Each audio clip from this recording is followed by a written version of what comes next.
সখা, দয়া করে আমাকে দয়া করে আর বিব্রত করবেন না। আমি আমি একাকী থাকতে চাই। কেন তুমি এভাবে নিজেকে কষ্ট দিচ্ছ সখী? আমি তোমার মনোকষ্ট অনুভব করতে পারি। যা হারিয়েছে তা কি শুধুই তোমার একার ছিল? সে যে আমারও। আহ, কেন সেই একই কথার পুনরাবৃত্তি করছেন আপনি? আপনাদের এই রাজনীতির পঙ্কিলতার অনেক ওপরে ছিলেন উনি। যা হারিয়েছে সে ক্ষতি একান্তভাবেই আমার আমার আমার আমার আমাকে আমাকে একাকী থাকতে দিন। মহারাজ, এর শাস্তি আপনাকে পেতেই হবে। আমার সখীর চোখের জল, তার মনোকষ্ট, আমার প্রাণপ্রিয় সখার অপমান এবং আমার শক্তিকে হীন প্রতিপন্ন করার শাস্তি আপনাকে পেতেই হবে। হায় হায় হায়, এই কি হলো? রাজকুমারী আত্মঘাতী হয়েছেন। ওরে তোরা রানীমাকে খবর দে রে, রাজকুমারী আত্মঘাতী হয়েছেন। হায় হায় হায়। এর ফল আপনাদের দুই রাজ্যকে মর্মে মর্মে উপলব্ধি করতে হবে। আমার মিত্র যেমন কাব্যমেধ যজ্ঞ করে নিজেকে আহুতি দিয়েছে, আমার সখী যেমন আত্মঘাতী হয়েছে, ঠিক তেমনই আপনাদের দুই রাজ্যকে এই যজ্ঞের আগুনে চরম আহুতি দিতে হবে। আমার প্রতিজ্ঞা, ত্রিপুরা রাজ্যের ছোট কুমার রাজধরের প্রতিজ্ঞা। এই যজ্ঞের আগুনে আপনারা সকলে জ্বলে পুড়ে ছারখার হয়ে যাবে।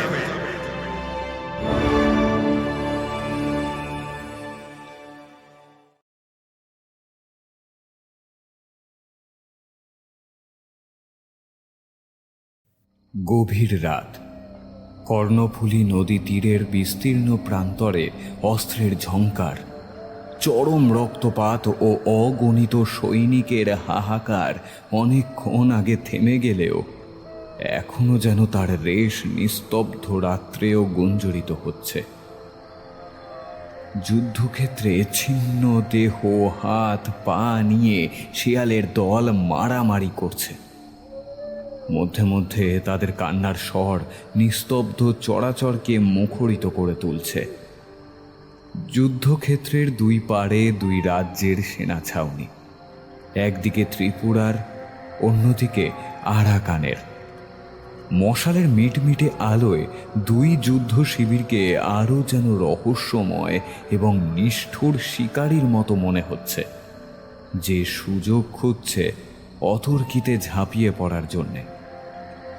এসবের বাইরে প্রায় ক্রোশ দুই দূরে কর্ণফুলী নদীর তীরে প্রায় 5,000 সৈনিক ও এক চতুর ব্যক্তি রাত্রির ঘন অন্ধকারকে হাতিয়ার করে নিঃশব্দে একটি বিশেষ কাজ করে চলেছে।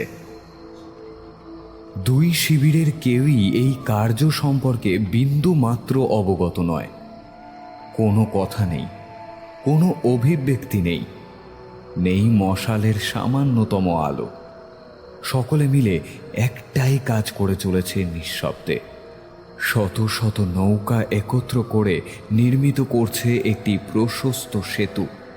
উদ্দেশ্য, নদীর অপর পারে রয়েছেন শত্রু শিবিরের মূল মাথা, তাকে কৌশলে বন্দী করা।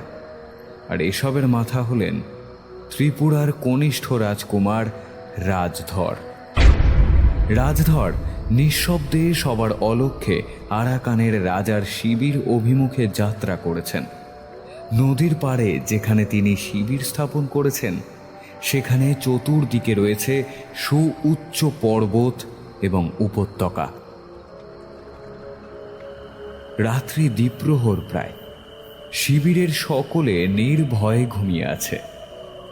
মাঝে মাঝে অগ্নিশিখা দেখে দূর থেকে শিবিরের স্থান নির্ণয় করা যাচ্ছে। পর্বতের উপর থেকে বড় বড় বনের ভিতর দিয়ে রাজধরের 5,000 সৈন্য অতি সাবধানে উপত্যকার দিকে নামতে লাগলো।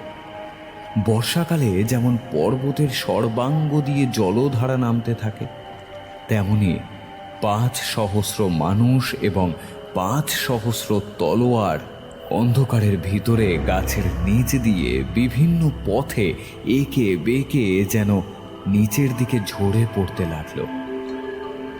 কোনো শব্দ নেই, উল্লাস নেই, কেবল ধীর গতিতে তারা নেমে শিবিরের অতি কাছে সুউচ্চ গাছ লতা গুল্ম বেষ্টিত জঙ্গলের মধ্যে লুকিয়ে রইলেন। পূব আকাশে ধীরে ধীরে লাল আভা যখন ছড়িয়ে পড়েছে, শিবিরের সকলের নিদ্রা যখন একটু পাতলা হয়েছে, সহসা ৫,০০০ সৈন্যের ভীষণ চিৎকার এবং প্রবল অস্ত্রের ঝনঝন শব্দ উঠল। যে কজন সে বিপুল সৈনিকের সামনে পড়ল, কাটা কলা গাছের মতো জমিতে ভূপতিত হল। ৫,০০০ সৈনিকের উল্লাসিত চিৎকার আর শত্রু সৈন্যের আতঙ্কিত কান্নার স্বরে ক্ষুদ্র শিবির যেন বিদীর্ণ হয়ে গেল। শত্রু সৈন্যরা উন্মত্ত ও দিক বিদিক জ্ঞান শূন্য হয়ে ছুটে পালাতে লাগলো। তারা কেউ মনে করলো দুঃস্বপ্ন, কেউ মনে করলো প্রেতের উৎপাত, কেউ কিছুই মনে করতে না পেরে ছুটতে লাগলো শিবির ছেড়ে। আরাকানের রাজা রাজধরের হাতে বন্দী হলেন প্রায় বিনা রক্তপাতে। আরাকান রাজ বললেন, শুনুন কুমার, আমাকে বন্দি করলে বা বধ করলেই যুদ্ধের অবসান হবে না। আমি বন্দী হওয়া মাত্র সৈন্যেরা আমার ভাই হামচুপা মুখে রাজা করবে। যুদ্ধ যেমন চলছিল তেমনই চলবে। আপনি আমার বিষয়ে সম্যক অবগত নন আরাকানপতি। যেখানে বাহুবল শেষ হয়ে যায়, সেখান থেকেই আমার বল প্রদর্শন শুরু হয়, আর এই বলকে আটকানোর সাধ্য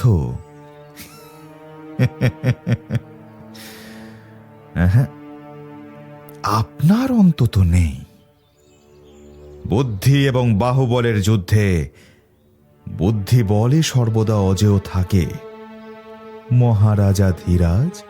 হ্যাঁ, আমি আপনার ব্যাপারে অবগত ছিলাম না কুমার। আলাপ করে ভালো লাগলো, যদিও স্থানটা আলাপের জন্য বড্ড বেমানান। আসুন, হাত মেলান। আজ থেকে আমরা মিত্র। আমি পরাজয় স্বীকার করে সন্ধিপত্র লিখে দিচ্ছি। আমাকে বন্ধনমুক্ত করে দিন। এ কথার কি নিশ্চয়তা আছে যে আমরা অস্ত্র প্রত্যাহার করে নিলেই আপনিও চুপ করে থাকবেন? যদি পাল্টা আঘাত হানেন তখন? চিন্তা করবেন না কুমার, আপনার বুদ্ধিমত্তার পরিচয় আর কেউ পাক না পাক, আমি অন্তত পেয়েছি। যতদিন আপনি ত্রিপুরা রাজ্যে থাকবেন, আমি ওদিকে হাত বাড়াবো না, কথা দিলাম। বেশ, তবে আর বিলম্ব নয়। শীঘ্র যুদ্ধ নিবারণ করার এক আদেশপত্র আপনার সেনাপতির কাছে পাঠিয়ে দিন। ওপারে এতক্ষণে ঘোর যুদ্ধ বেঁধে গেছে নিশ্চয়ই। আরাকান রাজ পরাজয় স্বীকার করে সন্ধিপত্র লিখে দিলেন। একটি হস্তিদন্ত নির্মিত মুকুট, ৫০০ মণিপুরী ঘোড়া ও ৩টে বড় হাতি উপহার দিলেন।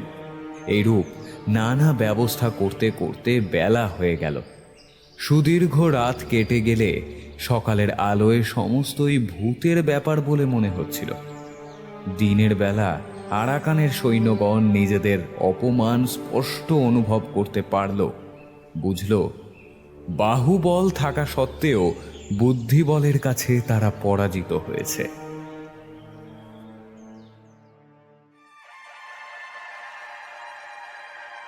ওদিকে তখন ঘোরতর যুদ্ধ শুরু হয়ে গেছে। ত্রিপুরার সেনাপতি ঈশা খাঁ, যুবরাজ চন্দ্রনারায়ণ এবং মধ্যম রাজকুমার ইন্দ্র কুমার প্রবল বিক্রমে আরাকান রাজের সেনার ওপরে ঝাঁপিয়ে পড়ে যুদ্ধ করছেন। সুকৌশলী ৩ যোদ্ধার সামনে শত্রু সৈন্যরা ক্রমেই ভূপতিত হতে লাগল। প্রবল বিক্রমে ইন্দ্র কুমার চিৎকার করে উঠলেন, হর হর মহাদেব! ইয়া আল্লাহ, যদি আর ৫,০০০ সৈন্য আমাদের কাছে থাকতো তাহলে হড়ে হড়ে মোচা দেখাতে পারতাম শত্রুদের। চিন্তা করবেন না, এই কতিপয় সৈন্য নিয়ে যুদ্ধ জয় করে দেখাবো। দরকার নেই অতিরিক্ত সৈন্যের।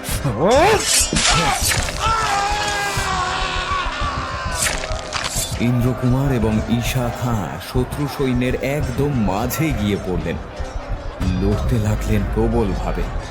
সকলের মনে হতে লাগলো স্বয়ং রুদ্রদেব যেন ইন্দ্রকুমারের রূপ ধরে তাদের সাথে লড়াই করতে এসেছে। সহসা অপর প্রান্তে থাকা অন্য একদল সৈন্য হুড়মুড় করে এসে আঘাত করে ত্রিপুরার ছোট্ট সৈন্যবাহিনীর ওপর। অত সৈনিকের চাপের কারণে হঠাৎই ছত্রভঙ্গ হয়ে যেতে থাকে ইন্দ্রকুমারের সৈন্যদল। ওনার ঘোড়াও কাটা পড়ে শত্রুদের হাতে। কুমার ইন্দ্র, যুবরাজ চন্দ্র এবং ঈশা খাঁ শত চেষ্টাতেও সৈন্যদের একত্র করতে ব্যর্থ হন। কথা ছিল কনিষ্ঠ যুবরাজ রাজধর তফাতে থাকবেন 5,000 সৈন্য নিয়ে, কিন্তু প্রয়োজনের সময় বারবার তুড়ি বাজিয়েও তার কোনো হদিশ বা নিশান পাওয়া গেল না। ঈশা খাঁ রেগে বলে উঠলেন, রাজবংশের কলঙ্ক! ও একটা শৃগাল, সকালে ওকে দেখা যায় না, মিছে তুরিনাদ করছো। এমন সময় সমস্ত শত্রু সৈন্য কোনো অজানা মন্ত্র স্পর্শ পেয়ে থেমে গেল। কেউ আর ত্রিপুরার সেনাদের ওপর আঘাত করল না। ইন্দ্র এবং ঈশা খাঁ আশ্চর্য হয়ে দেখলেন, দিগন্তে সন্ধির নিশান নিয়ে আরাকানের সেনারা এগিয়ে আসছে এবং ত্রিপুরার সেনারা সম্মিলিত হয়ে চিৎকার করছে। তুড়ি, ভেরি, শিঙা, শঙ্খ সব বেজে উঠল। ত্রিপুরার যুদ্ধরত সেনারা চিৎকার করে উঠল। শত্রু সৈন্যেরা যারা প্রবল বিক্রমে যুদ্ধ করছিল তারা বুঝতে পারল না হঠাৎ হলোটা কি। নিশান নিয়ে দলটি কাছে এলে দেখা গেল দলটির পুরো ভাগে ত্রিপুরার কনিষ্ঠ রাজকুমার রাজধর আরাকানপতির দেওয়া রত্নখচিত মুকুট পরে মিটিমিটি হাসছে। ইন্দ্রকুমার রাগে উন্মত্ত হয়ে যুদ্ধক্ষেত্র থেকে শিবিরের উদ্দেশ্যে প্রস্থান করলেন। যখন বারবার তুরিনাদ করা হচ্ছিল, কোথায় ছিলে তুমি? আমি কোথায় ছিলাম? এই বিপুল রত্ন, এই উপহার, এই সন্ধি প্রস্তাব আর আমার মাথার এই মুকুট, এসব দেখেও কি বুঝতে পারছেন না সেনাপতি সাহেব যে আমি ঠিক কোথায় ছিলাম? এসব দেখেও কি বুঝতে পারছেন না সেনাপতি সাহেব? তুমি কাপুরুষ, ভীরু! এই জয়লাভ আমি মানি না। কেন কেন ওই মুকুট মাথায় পড়েছ? খোলো, খোলো বলছি। আহ ইন্দ্র, কি করছো তুমি? আত্মবিস্মৃত হয়েছো তুমি? যদি রাজধর এই কার্য না করত তাহলে এতক্ষণে আমরা সকলে যুদ্ধক্ষেত্রে নিথর শরীরে শুয়ে থাকতাম। সেটা অনেক বেশি গর্বের হতো। অন্তত এই ধূর্ত শৃগালের মতো আমি গর্তে লুকিয়ে তো থাকতাম না। এ জয় জয় নয়, এ ত্রিপুরার পরাজয়। আমার ইচ্ছে করছে এই আত্মগ্লানিতে বাঁচার চেয়ে আত্মহনন করা অনেক শ্রেয়। তোমরা হয়তো ভুলে যাচ্ছ রাজধর না থাকলে কি পরিণতি আমাদের হতো। ভাই রাজধর, আমি গর্বিত তুমি আমাদের পরাজয়ের হাত থেকে রক্ষা করেছ। এর সমস্ত প্রশংসা তোমার প্রাপ্য। ধন্যবাদ দাদা। যাক, কেউ তো অন্তত বুঝলো যে আমি কোনো অপ্রাসঙ্গিক কাজ করিনি। দাদা, দাদা, আমি কি কোনো প্রশংসারই যোগ্য নই? যে চুরি করে মুকুট অধিকার করলো, সব প্রশংসা তারই প্রাপ্য। হ্যাঁ, আমি কি সকাল থেকে তোমার পাশে থেকে যুদ্ধ করিনি? বেশ বেশ, এই আমার প্রাপ্য, তাই তো? তাহলে আমিও বলে দিলাম, এই জয়লাভকে আমি মানি না আমি। ছি ছি ছি ছি ছি! রাজকুমার বলে তোমায় পরিচয় দিতে লজ্জা করছে। যা আমরা যুদ্ধ করে গর্বের সাথে লাভ করতাম, তা তুমি ধূর্তের মতো রাতের অন্ধকারে চুরি করে এনেছো। ছি! এ কি, কোথায় যাচ্ছেন আপনারা? সেনাপতি মশাই, ইন্দ্র, শোনো শোনো তোমরা। এই প্রতিদান আমার প্রাপ্য। বেশ বেশ, যদি এই প্রতিদান আমার প্রাপ্য হয়, তাহলে তৈরি থাকো তোমরা। এর সমুচিত জবাব তোমরা পাবে, পাবে, পাবে, পাবেই তোমরা। রাজধরকে তোমরা ঠিক করে চিনতে পারোনি। সময় আসুক, আমার গুরুত্ব মর্মে মর্মে উপলব্ধি করবে তোমরা, মর্মে মর্মে উপলব্ধি করবে।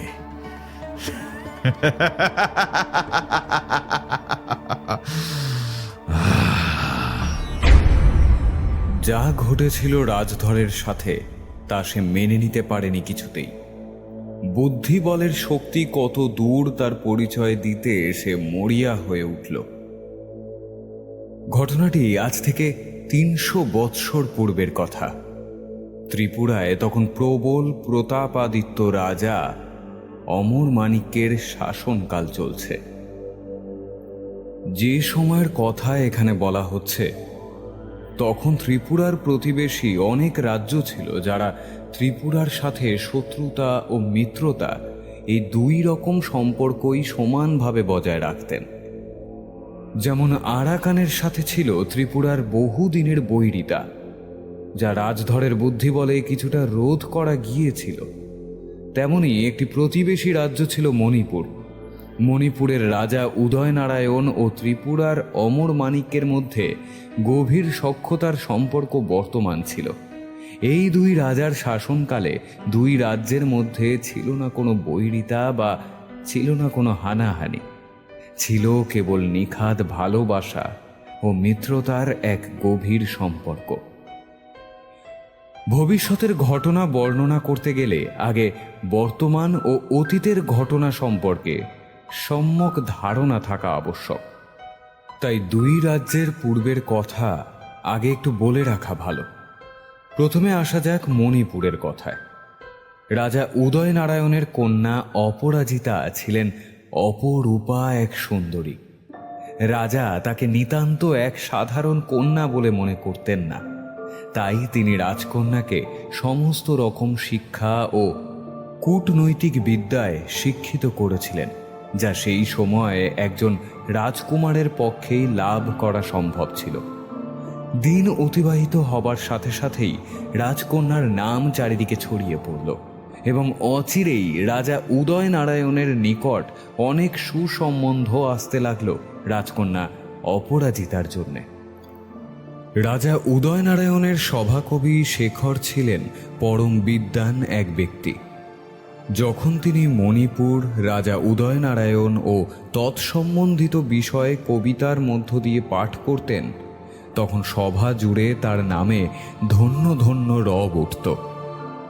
সকলে এক বাক্যে স্বীকার করতে কোনো দ্বিধা করত না যে কবি শেখর সত্যি দেবী সরস্বতীর আশীর্বাদ ধন্য। রাজকবি শেখর কোনোদিনও মহারাজ উদয়নারায়ণের কন্যা অপরাজিতাকে না দেখলেও তার কবিতা পাঠকালে ওপরের বাতায়ন থেকে নানান মিষ্টি কুজন যে শোনা যেত সেটা প্রায় লক্ষ্য করেছিলেন। মাঝে মাঝে তাদের সম্পর্কের নানান রঙ্গরসিকতাও করতে পিছুপা হতেন না তিনি।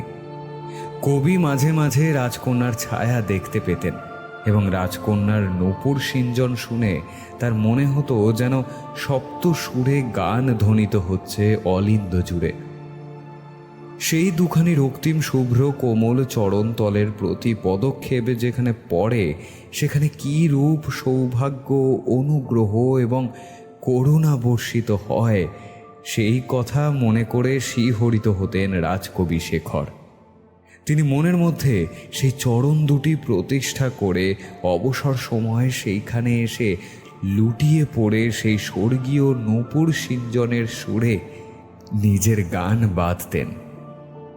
কিন্তু যে ছায়া তিনি দেখেছিলেন বা যে নূপুর শুনেছিলেন, সে কার ছায়া বা কার নূপুর, এমন তর্ক কিংবা সংশয় তার ভক্ত হৃদয়ে কখনো উদয় হতো না। কেবল সেই নূপুরে শোভিতা পদযুগলকে তিনি দিব্য জ্ঞানে পূজা করতেন। তবে শেখরের একজনের অনুরাগিনী ছিল, কিন্তু শেখর তার প্রতি অনুরক্ত ছিলেন কিনা সেটা স্পষ্ট করে বোঝা যেত না। যদিও সেই রমণী ঘাটে যাবার পথে শেখরের গৃহে আসতেন এবং নির্জন দেখলে রাজকবিও তার ঘরে একান্তে সময় অতিবাহিত করতেন। রাজকবির কবিতায় মঞ্জুল, বঞ্জুল ও মঞ্জুরির মতো অনুপ্রাসও ব্যবহৃত হতো। সেই রমণীকে দেখে শেখর আনন্দ লাভ করতেন এবং সর্বজনসমক্ষে তার সেই মনের ভাব লুকোনোর কোনো প্রয়াস তিনি করতেন না। রাজা তার কবির এই রূপ রসাধিক্যের পরিচয় পেয়ে বড়ই আমোদ বোধ করতেন এবং কৌতুকের সাথে হেসে প্রশ্ন করতেন, আচ্ছা, কবি ভ্রমর কি কেবল ওই বসন্তের রাজসভায় গান গায়?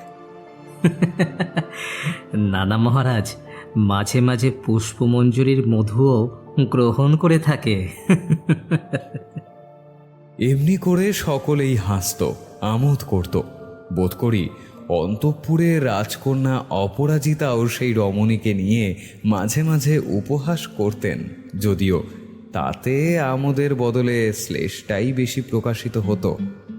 যাকে নিয়ে এই এত কিছু সংঘটিত হতো তিনি ছিলেন নিতান্তই সাধারণ একজন রমণী, রাজকন্যার প্রধানা দাসী মঞ্জরি। যেমন উদয়নারায়ণের রাজ্য, পরিবেশ এবং রাজপুরীর অভ্যন্তরের একটি ছোট্ট বর্ণনা দিলাম, তেমনি ত্রিপুরার একটু বর্ণনা দেওয়া আবশ্যক। ত্রিপুরার রাজা অমর মাণিক্যের 3 পুত্র ছিল, চন্দ্রনারায়ণ, ইন্দ্রকুমার এবং রাজধর। জ্যেষ্ঠ ও মধ্যম পুত্র বীর হলেও রাজার কনিষ্ঠ পুত্র ছিল চতুর ও কূটনৈতিক বুদ্ধিসম্পন্ন। 19 বছর বয়সী রাজকুমার রাজধরের দেহ লাবণ্য শ্যামবর্ণ হলেও দেহের গঠন ছিল বলিষ্ঠ এবং ঈষৎ খর্ব। সেকালে অন্য রাজপুত্রেরা যেমন বড় বড় চুল রাখতেন, এর তেমন ছিল না। রাজধর তার মোটা সোজা চুলে ছোট করে ছাঁট বেশি পছন্দ করতেন। শুধু তাই নয়, তার চোখ এড়িয়ে কেউ কোনো কার্য সম্পাদন করতে পারত না। সবই তার ছোট ছোট অথচ তীক্ষ্ণ চোখে ধরা পড়ত। রাজকুমার রাজধরের গলার আওয়াজ ছেলেবেলা থেকেই ছিল খুব কর্কশ। রাজপরিবারের সকলে এবং সে নিজেও মনে প্রাণে বিশ্বাস করত তার বুদ্ধি অন্যান্য সকলের থেকে অত্যন্ত বেশি। এই বুদ্ধির বলে রাজধর নিজেই 2 দাদাকে অত্যন্ত হেয় জ্ঞান করতেন এবং তার প্রবল প্রতাপে বাড়ি শুদ্ধ সকলে অস্থির হয়ে থাকত। আবশ্যক থাক না থাক, একখানা তলোয়ার মাটিতে ঠুকে ঠুকে তিনি বাড়িময় কর্তৃত্ব করে বেড়াতেন এবং বাড়ির চাকর বাকর, সৈন্য সামন্ত তাকে রাজা কিংবা মহারাজ বলে হাত জোড় করে সেলাম বা প্রণাম না করলে তারা কিছুতেই নিস্তার পেত না।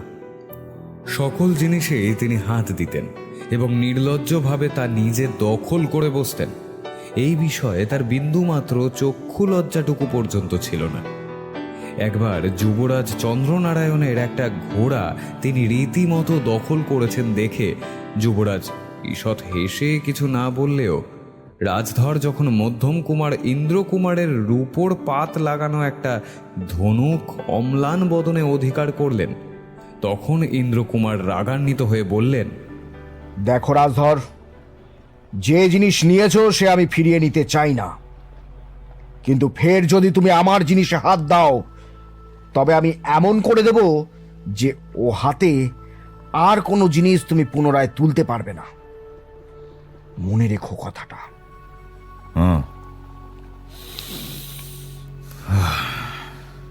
কিন্তু রাজধর দাদাদের কথা বড় গ্রাহ্য করতেন না। তিনি ইন্দ্রকুমারের কথা শুনে মুখে একটা অবজ্ঞাসূচক শব্দ করে অম্লান বদনে সেখান থেকে প্রস্থান করলেন। কুমারদের অস্ত্রগুরু এবং বৃদ্ধ পাঠান সেনাপতি ঈশা খাঁ ছোট কুমারের এই রকম আচরণ দেখে মর্মাহত হয়ে বললেন, ছোট কুমারের রাজার ঘরে জন্ম বটে, কিন্তু রাজকুমার সুলভ কোনো গুণই দেখা যায় না। রাজধর জানতেন মহারাজা অমর মাণিক্য তাকে কিছু বেশি ভালোবাসতেন। তাই আজ পিতার কাছে সে গিয়ে ঈশা খাঁর নামে নালিশ করে বসলেন। রাজা ঈষৎ হেসে ঈশা খাঁকে ডেকে পাঠালেন এবং তিনি হাজির হলে মৃদু হাসতে হাসতে বললেন, সেনাপতি, কেন বোঝো না? রাজকুমারদের এখন বয়স হয়েছে, এখন ওদের যথাচিত সম্মান করা উচিত। ক্ষমা করবেন মহারাজ, বয়স আমার অনেক হলো, কিন্তু একটা কথা আপনাকে হলক করে বলতে পারি। মহারাজ বাল্যকালে যখন আমার কাছে যুদ্ধ শিক্ষা করতেন, তখন মহারাজকে যেরূপ সম্মান করতাম, রাজধরকে তার অপেক্ষা কম সম্মান করি না। রাজধর তার পিতা অমর মানিকের পায়ের কাছে নত জানু হয়ে বসেছিল। কথাটা শোনা মাত্র সোজা হয়ে দাঁড়ালেন তিনি। মুখ দেখে স্পষ্টতই বোঝা যায় কথাটা তার মনোপুত হয়নি। তিনি রাগে রাগে গজরাতে গজরাতে বললেন, আবারও বলছি, আমার একান্ত অনুরোধ, তুমি আমার নাম ধরে ডেকো না। চুপ করো বৎস, আমি তোমার পিতার সহিত কথা বলছি। মহারাজ, মার্জনা করবেন, আপনার এই কনিষ্ঠ পুত্রটি রাজ পরিবারের উপযুক্ত হয়নি। ওর হাতে তলোয়ার শোভা পায় না। এ বড় হলে কেবল মুন্সির মতো কলম চালাতে পারবে, রাজ পরিবারের আর কোনো কাজে লাগবে না। চেয়ে দেখুন মহারাজ, আপনার অপর দুই পুত্রের দিকে, যুবরাজ চন্দ্র ও ইন্দ্র। এই তো, এরাই তো যুবরাজ বটে, এই তো রাজপুত্র বটে। কি রাজধর, খাঁ সাহেব কি বলছেন? তুমি নাকি অস্ত্রবিদ্যায় ওনাকে সন্তুষ্ট করতে পারোনি? মহারাজ, আমাদের ধনুর্বিদ্যার পরীক্ষা গ্রহণ করুন। পরীক্ষায় যদি আমি সর্বশ্রেষ্ঠ না হই, তবে আমাকে পরিত্যাগ করবেন, আমিও রাজবাড়ি ছেড়ে চলে যাব। মহারাজ অমর মানিক্যের মুখে ঈষৎ হাসি ফুটে উঠল। তিনি রাজধর সহ অন্য পুত্রদের কাছে ডাকলেন। তার মুখ দেখে ঈশা খাঁ চিন্তান্বিত হয়ে বললেন, মহারাজের মুখ দেখে বোধ হচ্ছে তিনি কিছু পরিকল্পনা করছেন মনে মনে। সেনাপতি, পরিকল্পনা না থাকলে রাজ্য পরিচালনা করা বড় দায় হয়ে যেত যে। পরিকল্পনা তো আছে, তবে তা নিতান্ত সাধারণ নয়। এক কাজ করো, মহামন্ত্রী ও রাজ আমত্তকে সংবাদ দাও, যেন অবিলম্বে এখানে এসে উপস্থিত হয়। ওদের সামনেই যা বলার বলবো। যথা আজ্ঞা মহারাজ। চন্দ্রনারায়ণ ও ইন্দ্রকুমারকে কাছে ডেকে নিলেন মহারাজ অমর মানিক্য। তিনি একাধারে যেমন প্রজাবৎসল পিতা, ঠিক তেমনি অন্যায় দেখলে সেটা কঠোর হাতে দমন করতে দুবার ভাবেন না। সেনাপতি ঈশা খাঁর বয়স 70 ঊর্ধ্ব হলেও মহারাজ তাকে যথোচিত সম্মান ও সমীহ করতেন, কারণ বাল্যাবস্থায় তিনিও তার কাছেই অস্ত্র শিক্ষা গ্রহণ করেছিলেন। নিজ চিন্তার মাধ্যমে তিনি ডুবেছিলেন। এমন সময় সেনাপতি ঈশা খাঁ মহামন্ত্রী ও রাজ আমাত্যকে সাথে নিয়ে অমর মানিক্যের সামনে উপস্থিত হলেন। রাজ আমাত্য ও মহামন্ত্রীর মিলিত সম্ভাষণে তার চিন্তা জাল ছিন্ন হল। মহারাজের জয় হোক। মহারাজের জয় হোক।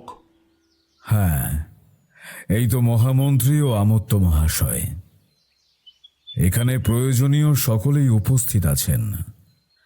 সকলকে একটা কথা জানাতে চাই।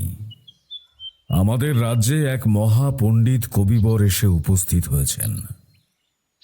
তার কবি প্রতিভার দ্বারা তিনি অজস্র রাজ্য জয় করে এখন ত্রিপুরায় এসে উপনীত হয়েছেন।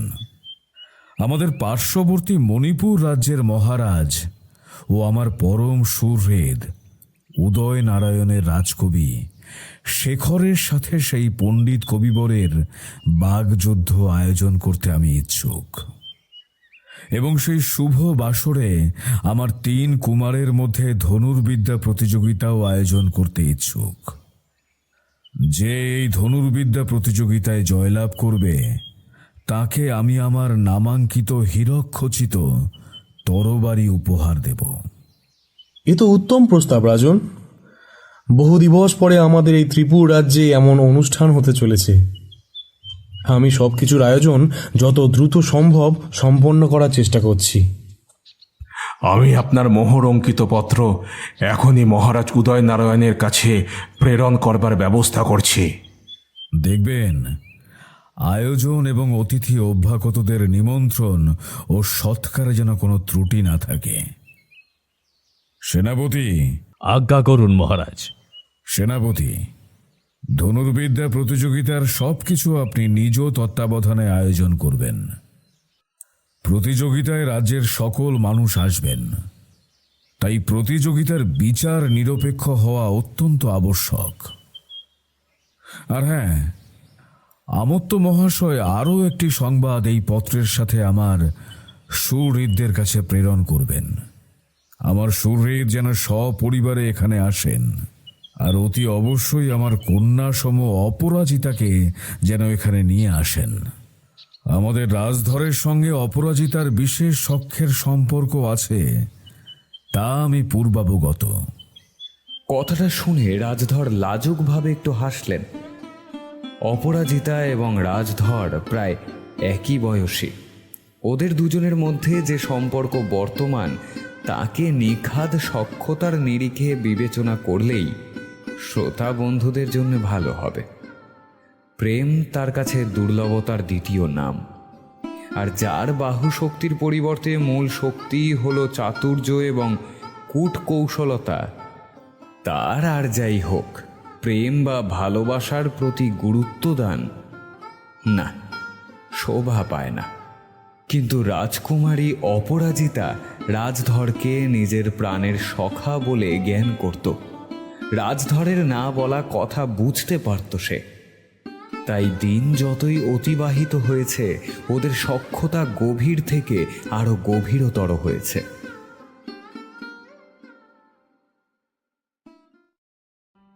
মহারাজ অমর মাণিক্যের সংবাদ পেয়ে উদয়নারায়ণ প্রফুল্ল হয়ে উঠলেন। দূতকে সমাদর করে অতিথিশালায় কিছুদিন থাকার বন্দোবস্ত করে দিলেন। নিমন্ত্রণ পত্রের উত্তর নিজ হাতে লিখে সপ্তাহান্তে দূত মারফত প্রেরণ করলেন বন্ধুবর অমর মাণিক্যের নিকট। ভাগ্যদেবতা তখন হয় অন্য কার্যের ব্যস্ত থাকবেন, নয়তো অলক্ষ্যে মৃদু হেসেছিলেন। এই নিমন্ত্রণ ও প্রতিযোগিতা দুটি রাজ্যের ভবিষ্যৎকে যে ভয়ঙ্কর করাল গ্রাসে আচ্ছন্ন করতে চলেছে সেটা তখন কেউই দুঃস্বপ্নেও কল্পনা করতে পারেনি। নিমন্ত্রণ পত্রের উত্তর প্রেরণ করবার পর মহারাজ উদয়নারায়ণ রাজকবি শেখরকে প্রফুল্ল চিত্তে বললেন, কবি, এবার নিজেকে প্রমাণ করার এক সুবর্ণ সুযোগ তোমার কাছে উপস্থিত হয়েছে। যে মহাপণ্ডিত আর্যাবর্তের সকল রাজ্য জয় করেছেন নিজ প্রতিভায়, তাকে যদি তুমি পরাজিত করতে পারো তাহলে গোটা মণিপুর ও আর্যাবর্তে তোমার নাম সব জায়গায় ছড়িয়ে পড়বে। মহারাজ, যদি আমি কোনোদিন কোনো অপরাধ বা দোষ করি, তখন নিজেকে কলঙ্কমুক্ত করতে হলে প্রমাণের আবশ্যকতা হবে। কিন্তু যে করুণা দেবী সরস্বতী আমার উপর করেছেন তা যে কোনো প্রমাণের আবশ্যকতা রাখে না মহারাজ। সে তুমি যাই বলো কবি, বিশ্বে তখনই তুমি পরিচিতি লাভ করবে যখন কোনো যুদ্ধ প্রতিযোগিতায় তোমার প্রতিভা জয়ের মুকুট পরিধান করবে। মনে রেখো কবি, জয়ী ব্যক্তিকেই সকলে মনে রাখে, পরাজিতকে নয়।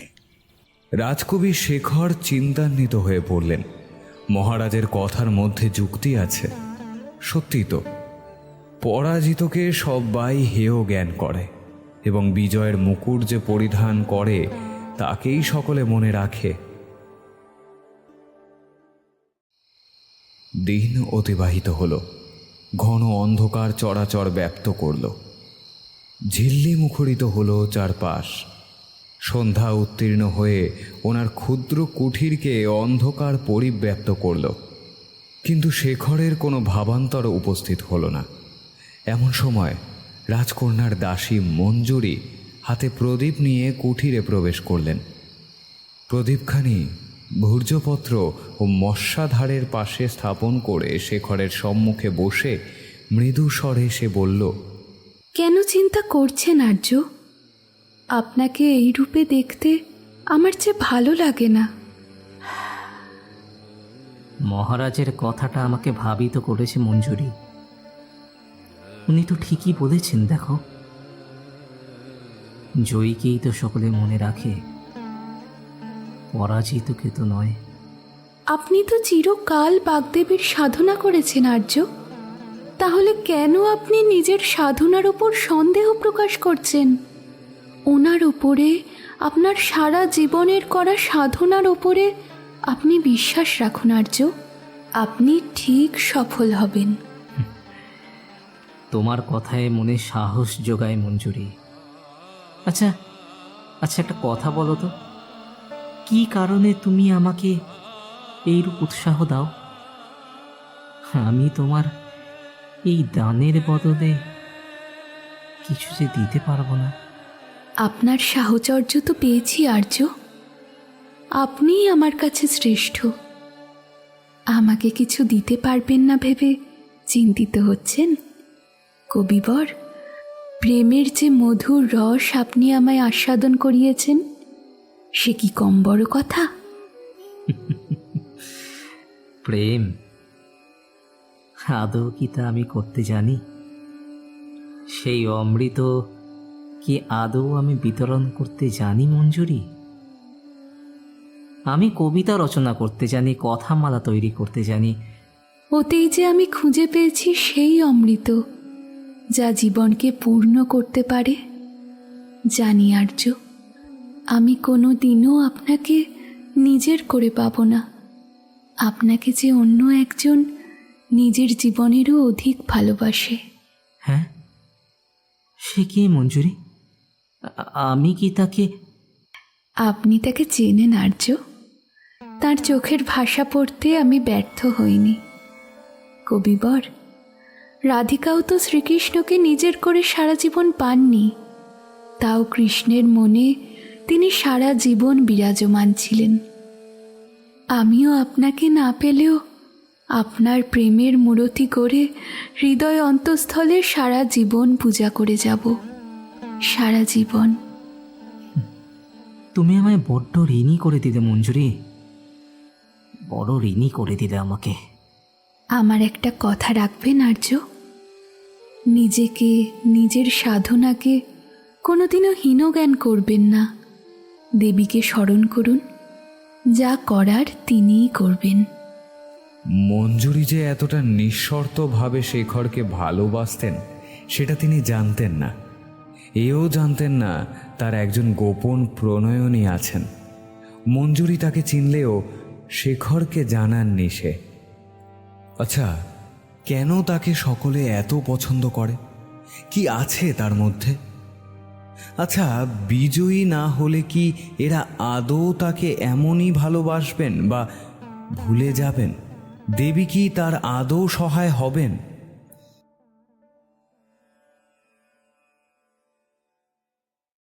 ত্রিপুরা রাজ্যে মহারাজ অমরমাণিক্যের প্রাসাদে এসে শেখরের চোখ ধাঁধিয়ে গেল।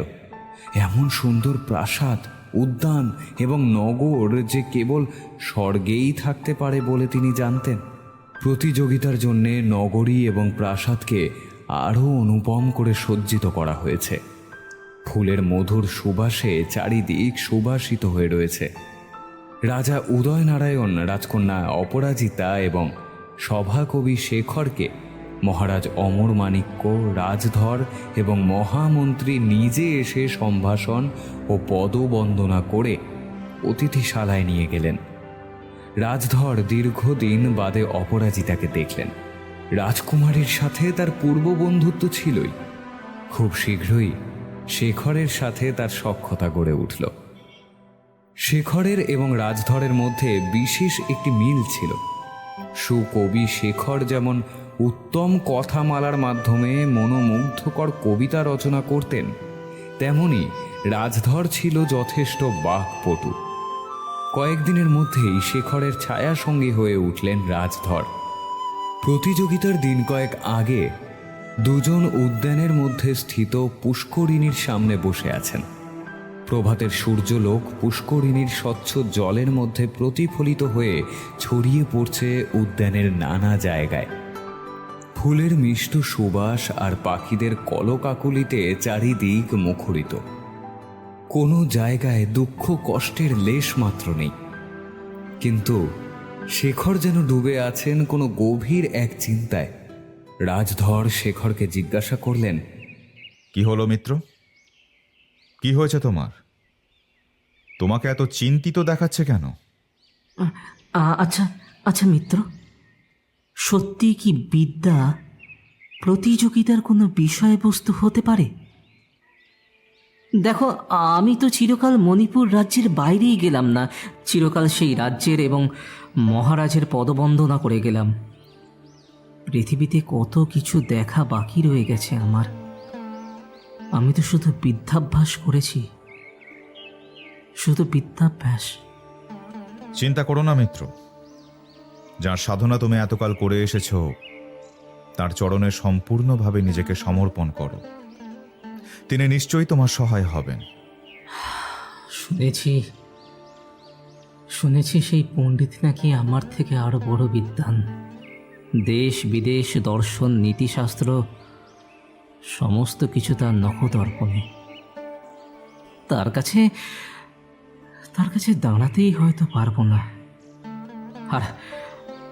আর আমার জন্য যদি মহারাজের মাথা নিচু হয় বা তাকে হাসির পাত্রে পরিণত হতে হয়, তাহলে মৃত্যু ছাড়া আমার আর কোনো। না মিত্র, না, এমন কথা বলো না। জানো মিত্র, আমায় হয়তো সকলে ভালোবাসে, স্নেহ করে, কিন্তু সেই পরশ আমার পিতা এবং দু একজন ব্যতীত আর কারোর কাছে পাই না। সকলে বলে তো রাজধর নাকি এই রাজ পরিবারের উপযুক্তই নয়। আচ্ছা আচ্ছা, বাহুবলে কি সবকিছু? তুমিই বলো, আমার বুদ্ধি বলের কি কোনো মূল্য নেই? না মিত্র, নিজেকে এরকম হীন মনে করো না। একটা কথা মনে রাখবে মিত্র, যেখানে বাহুবল চলে না, যেখানে শত্রু প্রতিপক্ষকে কোণঠাসা করে ফেলে, সেখান থেকে বাঁচতে তো বুদ্ধি বলই তো ভরসা। এমন সময় সেনাপতি ঈশা খাঁ, ইন্দ্রকুমার ও চন্দ্রনারায়ণ এসে উপস্থিত হলেন সেখানে। রাজধর এবং শেখর নিজ আলোচনায় এতটাই নিয়োজিত ছিলেন, বুঝতে পারেননি ওনারা ওদের পিছনে এসে দাঁড়িয়েছেন। সেনাপতি ঈশা খাঁ রাজধরের উদ্দেশ্যে বলে উঠলেন, শোনো যুবরাজগণ, মিত্রতা করতে হয় বুঝে, না হলে বিপদের সময় সেই মিত্রতা কোনো কাজে লাগে না। রাজধর ও শেখর চমকে উঠলেন। পিছন ফিরে দেখলেন ঈশা খাঁয়ের ব্যঙ্গাত্মক কথা শুনে দুজন যুবরাজ মুখ নিচু করে হাসছেন। কথাগুলো শুনে শেখরের মুখ পাংশুবর্ণ ধারণ করল। রাজধর রক্তবর্ণ চোখ ঈশা খাঁয়ের ওপর স্থাপন করে বললেন, একদিন আসবে সেনাপতি, যেদিন আমার অনুপস্থিতি তোমরা হাড়ে হাড়ে টের পাবে। মনে রেখো, সেদিন দেখব তোমার এই দম্ভ কোথায় থাকে তোমাদের এই সম্মিলিত বাহুবল। সে অনেক সময় আছে, বা আদৌ সে সময় আসবে কিনা গভীর সন্দেহ আছে। যাক, আপাতত যার জন্য আসা, মহারাজ বলেছেন প্রতিযোগিতা স্থল তোমাদের নিয়ে পরিদর্শন করে আসতে, তাই আপাতত সেখানে যেতে আজ্ঞা হোক। ঈশা খাঁর দিকে একবার জ্বলন্ত দৃষ্টিতে চেয়ে শেখরের দিকে ফিরে তাকালেন রাজধর। ওকে আশ্বস্ত করে বললেন, মিত্র, তুমি নিজ কক্ষে যাও, আমি কিছুক্ষণ বাদেই আসছি। তারপর আমি, তুমি এবং অপরাজিতা তিনজনে মিলে অনেক গল্প করব। রাজধর আশ্বস্ত করলেন বটে, কিন্তু সেনাপতির কথাটা শেখরের মনে বড় কষ্ট দিয়েছিল। সে নীরবে মাথা নিচু করে নিজ কক্ষের উদ্দেশ্যে গমন করলেন।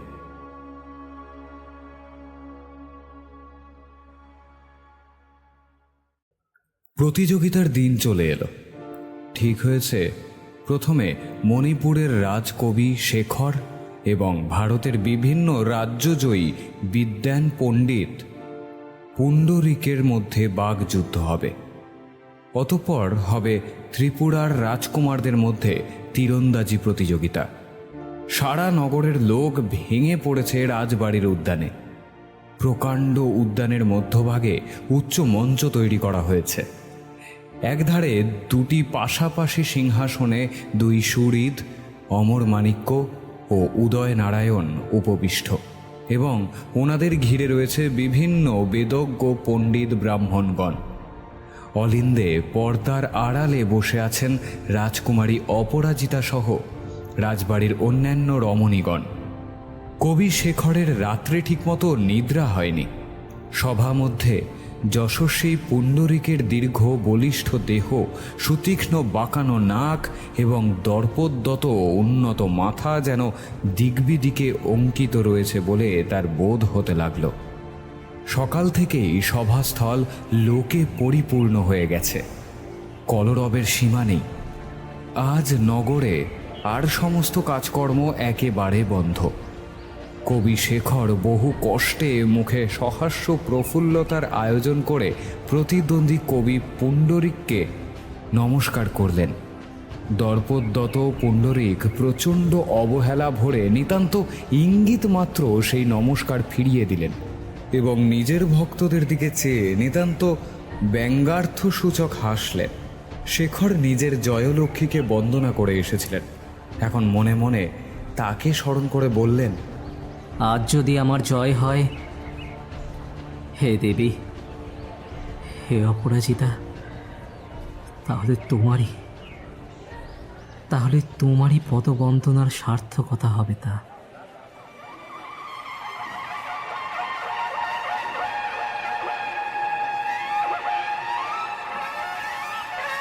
তুড়ি ভেড়ি বেজে উঠল। কবি পুণ্ডরিক উঠে সিংহাসনের সামনে এসে দাঁড়ালেন। সাথে সাথেই বৃহৎ সভা সম্পূর্ণ স্তব্ধ হয়ে গেল। বুক ফুলিয়ে এবং ঘাড় উঁচু করে জোর হস্তে বিরাট মূর্তি পুণ্ডরিক গম্ভীর স্বরে দুই রাজার স্তব পাঠ করতে আরম্ভ করলেন। কণ্ঠস্বর ঘরে ধরে না। বৃহৎ উদ্যানের চারিদিকের ভিত্তিতে স্তম্ভে উদ্ভিদ রাজির ওপরে সমুদ্রের তরঙ্গের মতো গম্ভীরভাবে সেই স্বর প্রতিঘাত করতে লাগলো, এবং কেবল সেই শব্দ বেগে সমস্ত জনমণ্ডলীর বুক যেন থরথর করে স্পন্দিত হয়ে উঠল। কত কৌশল, কত কারুকার্য, মহারাজদ্বয়ের নামের কত রূপ ব্যাখ্যা, রাজার নামাক্ষরের যত দিক থেকে যত প্রকার বিন্যাস, ছন্দ, যমক থাকতে পারে সব কিছু উজাড় করে পদবন্দনা করে চললেন। পুণ্ডরিক যখন বন্দনা শেষ করে বসলেন, কিছুক্ষণের জন্যে নিস্তব্ধ সভাস্থল তার কণ্ঠের প্রতিধ্বনি ও সহস্র হৃদয়ের নির্বাক বিস্ময় রাশিতে গম গম করতে লাগল। তারপর কিছুক্ষণ পরেই সমস্ত পণ্ডিত, আমাত্য, মন্ত্রী, সাধারণ মানুষ দুই হাত তুলে উচ্ছ্বাসিত স্বরে সাধু সাধু করে উঠলেন।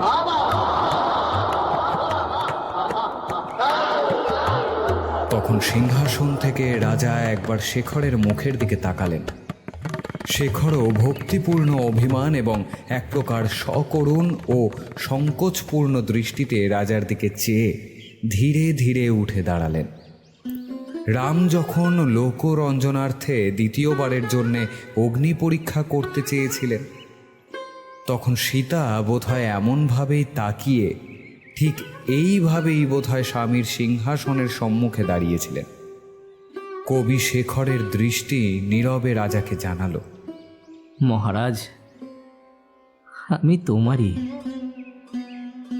তুমি যদি বিশ্ব সমীপে আমাকে দাঁড় করিয়ে পরীক্ষা করতে চাও,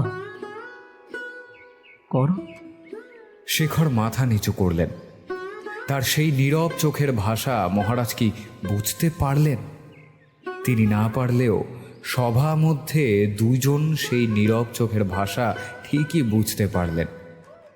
এক রাজকুমার রাজধর এবং দ্বিতীয় রাজকুমারী অপরাজিতা। কেন কে জানে রাজকুমারীর বুকটা হঠাৎ হু হু করে উঠল। বিদ্বান পুণ্ডরিক সিংহাসনের মতো দাঁড়িয়েছিলেন। শেখর উঠে দাঁড়াতে অবজ্ঞা ভরে তার দিকে তাকিয়ে নিজ আসনে গিয়ে বসলেন তিনি।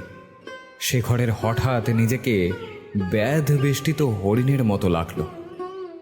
তরুণ যুবক রমণীর ন্যায় লজ্জা এবং স্নেহ কোমল মুখ, পাণ্ডুবর্ণ গাল, ক্ষীণ শরীরটা নিতান্তই স্বল্প দেখলে মনে হয় ভাবের স্পর্শ মাত্রই সমস্ত দেহ যেন বীণার তারের মতো কেঁপে বেজে উঠবে।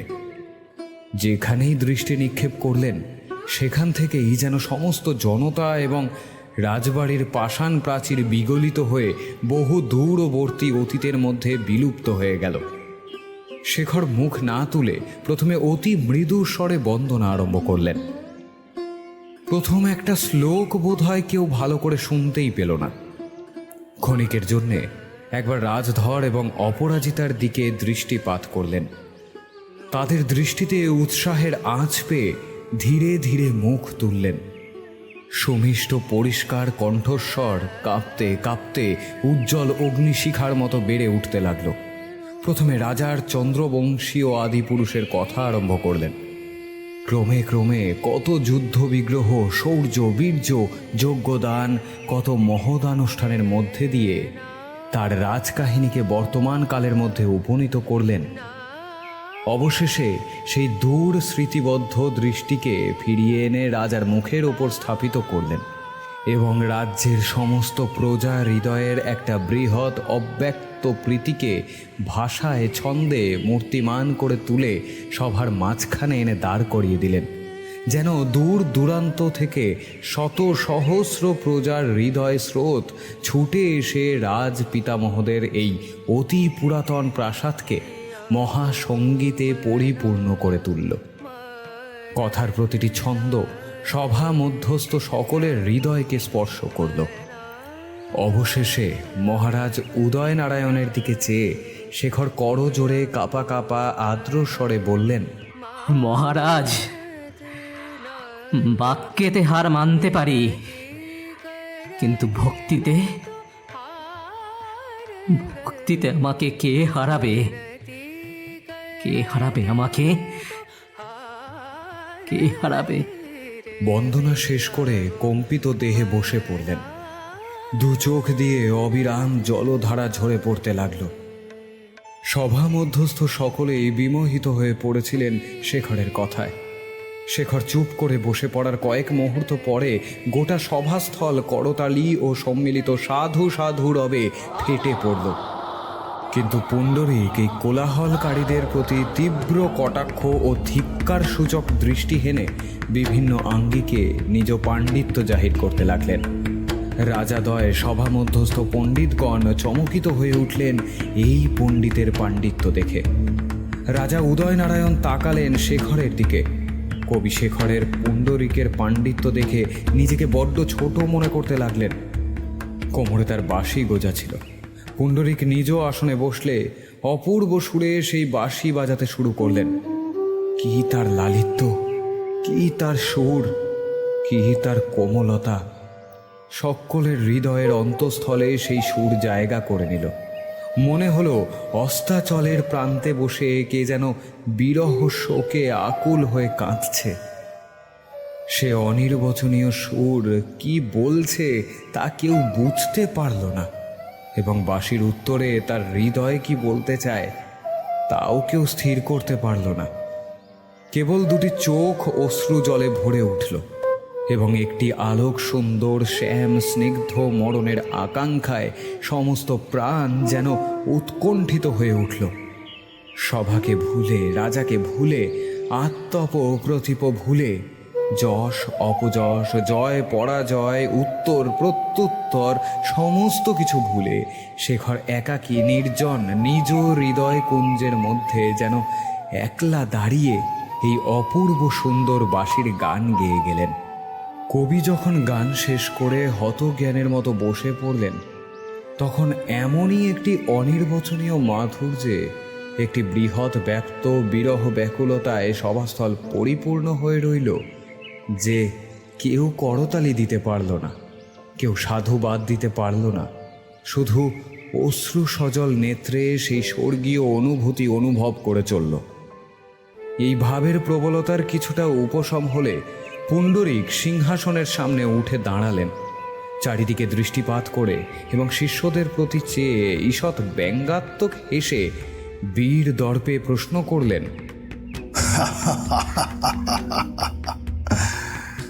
রাধাই বা কে, কৃষ্ণই বা কে? রাধাই বা কে, কৃষ্ণই বা কে? উত্তর পেলেন না দেখে পুনরায় প্রশ্ন করলেন। তারপর কাউকে কিছু বুঝতে না দিয়ে অসামান্য পাণ্ডিত্য বিস্তার করে নিজেই তার উত্তর দিতে আরম্ভ করলেন। উত্তর শেষে একবার রাজার দিকে তাকালেন, পরক্ষণে পণ্ডিতদের দিকে এবং অবশেষে ব্যঙ্গাত্মকভাবে তীব্র হাসতে হাসতে কবি শেখরের দিকে চেয়ে পুণ্ডরিক নিজের আসনে বসলেন। মুহূর্তের মধ্যে কৃষ্ণ রাধার নবনব ব্যাখ্যায় বাঁশির গান, যমুনার কল্লোল, প্রেমের মোহ একেবারে দূর হয়ে কে যেন পৃথিবীর উপর থেকে একজন বসন্তের সবুজ রংটুকু মুছে নিয়ে আগা গোড়া পবিত্র গোময় লেপে দিয়ে গেল। সারা দিনের এত শ্রম তার বৃথা মনে হতে লাগলো। তার আর গান গাইবার সামর্থ্য রইল না। শেখর শ্রান্তভাবে দাঁড়িয়ে আকুল স্বরে বললেন, হে বিনা পানি শ্বেত ভুজা, তুমি যদি তোমার কমল বনু শূন্য করে আজ আজ মল্লভূমিতে এসে দাঁড়ালে, তবে তোমার চরণাসক্ত যে ভক্তগণ অমৃত পিপাসী, তাদের কি গতি হবে? কি গতি হবে বলতে পারো? কি গতি হবে? পুণ্ডরিক সশব্দে হেসে এবং শেখরের শব্দের শেষ দুই অক্ষরকে কেন্দ্র করে অনর্গল শোক রচনা করে গেলেন। হাসতে হাসতে মহারাজদ্বয়কে জিজ্ঞাসা করলেন,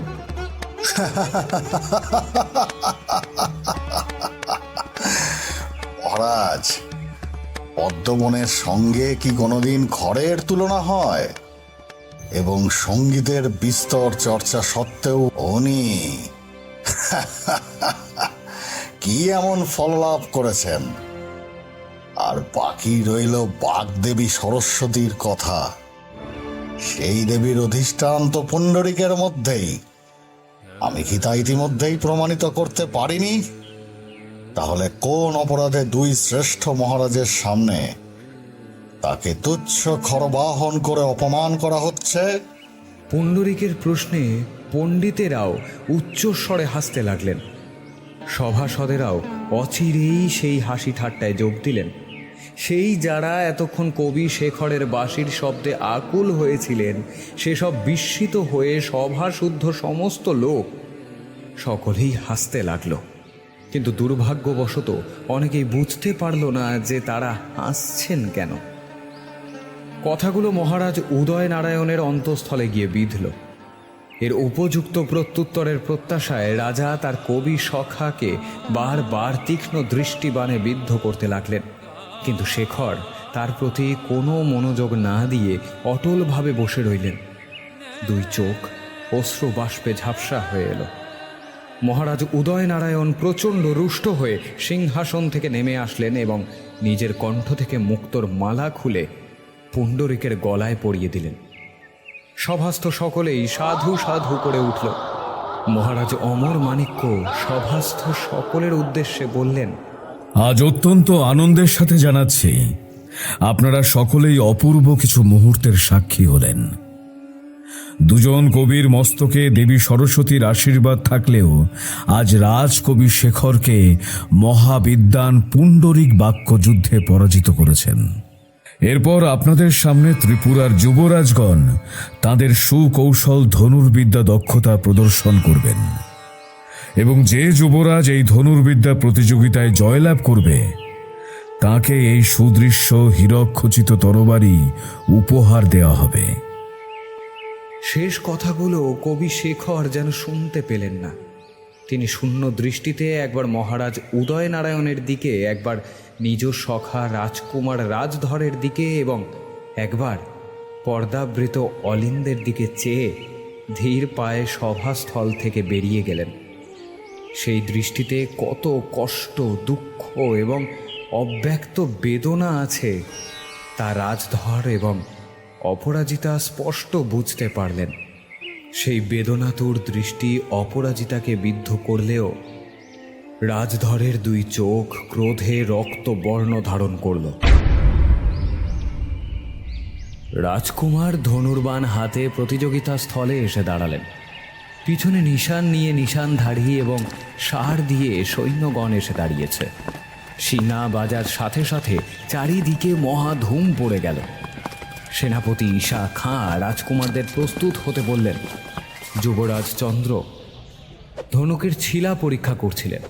ইন্দ্রকুমার ওনার কাছে এসে বললেন, দাদা, আজ তোমাকে জিততেই হবে, না হলে চলবে না। কিন্তু ইন্দ্র, চলবে না মানে? আমার একটা ক্ষুদ্র তীর লক্ষ্যভ্রষ্ট হলেও জগৎ সংসার যেমন চলছিল তেমনই চলবে। না দাদা, আজ তুমি যদি হারো তো আমিও ইচ্ছাকৃত লক্ষ্যভ্রষ্ট হব। না ভাই, ছেলে মানুষই করো না, ওস্তাদের নাম রক্ষা করতে হবে।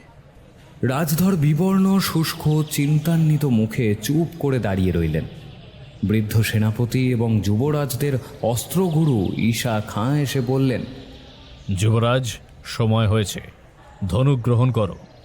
যুবরাজ চন্দ্রনারায়ণ ধনুকে বাণ সংযোজন করলেন। লক্ষ্য স্থির করে বাণ নিক্ষেপ করলেন বটে, কিন্তু নিক্ষিপ্ত বাণ লক্ষ্যের ওপর দিয়ে চলে গেল। ঈশা খাঁ তার গোঁফ দাড়ি শুদ্ধ মুখ বিকৃত করলেন, কিন্তু মুখ ফুটে কিছু বললেন না।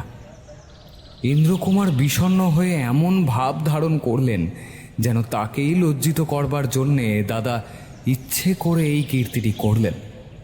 অস্থিরভাবে ধনুক নাড়তে নাড়তে ঈশা খাঁকে বললেন, দাদা মন দিলেই সমস্ত পারেন, কিন্তু কিছুতেই মন দেন না। তোমার দাদার বুদ্ধি আর সকল জায়গাতেই খেলে, কেবল তীরের আগায় খেলে না, কারণ তার বুদ্ধি তেমন সূক্ষ্ম নয়। ইন্দ্রকুমার ভারী চটে গিয়ে কিছু একটা উত্তর দিতে যাচ্ছিলেন। ঈশা খাঁ বুঝতে পেরে দ্রুত সরে গিয়ে রাজধরকে বললেন, কুমার রাজধর, এবার তুমি লক্ষ্যভেদ করো, মহারাজদ্বয় দেখুন। আগে দাদার হোক। রাজধর, এখন উত্তর করার সময় নয়, নিজের অস্ত্রগুরুর আদেশ পালন করো। রাজধর চটলেন, তবে কিছু বললেন না। ধনুর্বাণ তুলে নিয়ে লক্ষ্য স্থির করে তীর নিক্ষেপ করলেন। তীর মাটিতে বিদ্ধ হল। যুবরাজ চন্দ্রনারায়ণ রাজধরকে বললেন, তোমার বাণ অনেকটা নিকটে গেছে, আর একটু হলেই লক্ষ্যে বিদ্ধ হতো। লক্ষ্য তো বিদ্ধ হয়েইছে, দূর থেকে স্পষ্ট দেখা যাচ্ছে না।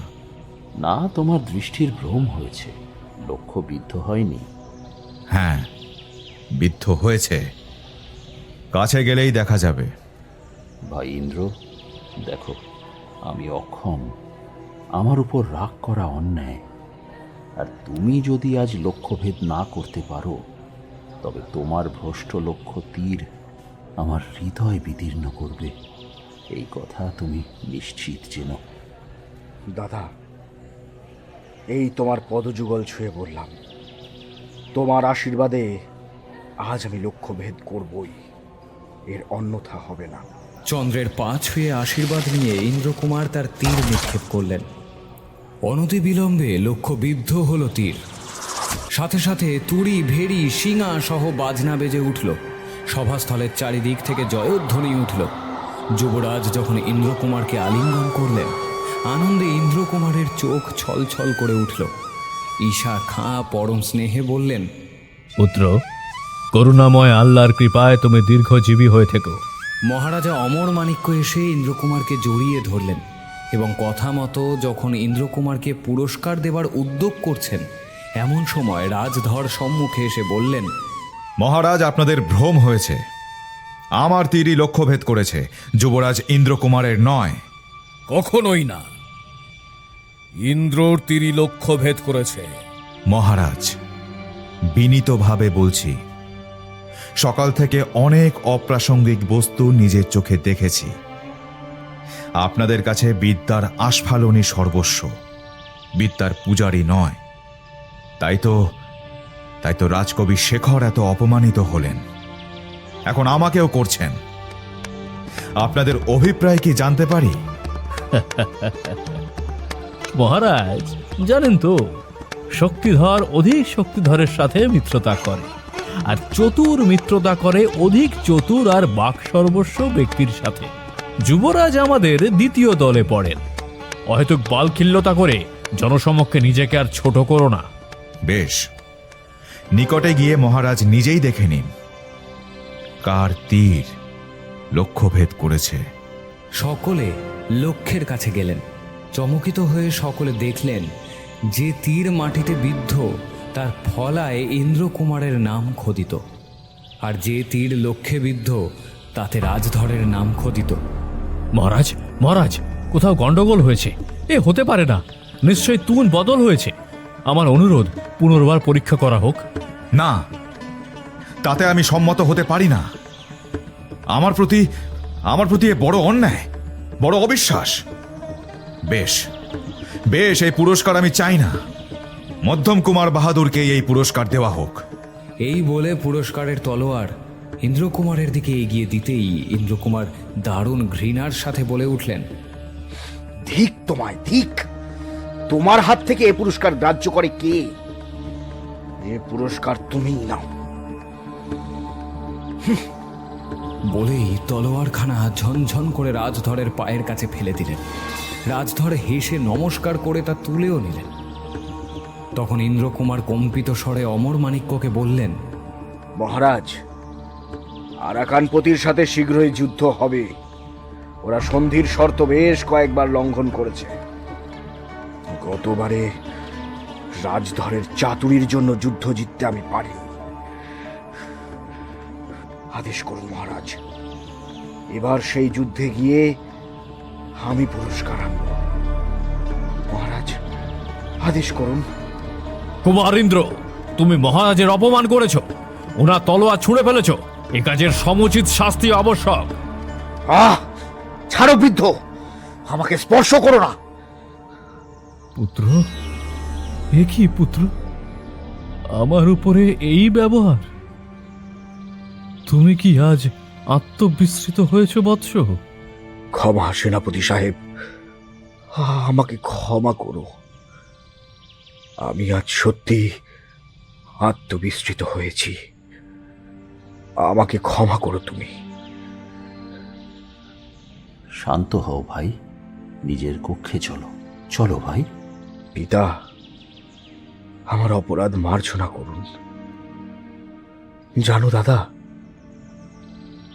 আজ আমার যথার্থই পরাজয় হয়েছে। যথার্থই পরাজয় হয়েছে।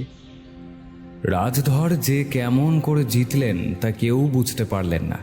আসলে প্রতিযোগিতার আগের দিন একটি ঘটনা ঘটেছিল, যা অপর দুই কুমার সেনাপতি ও মহারাজের অগোচরে রয়ে গিয়েছিল।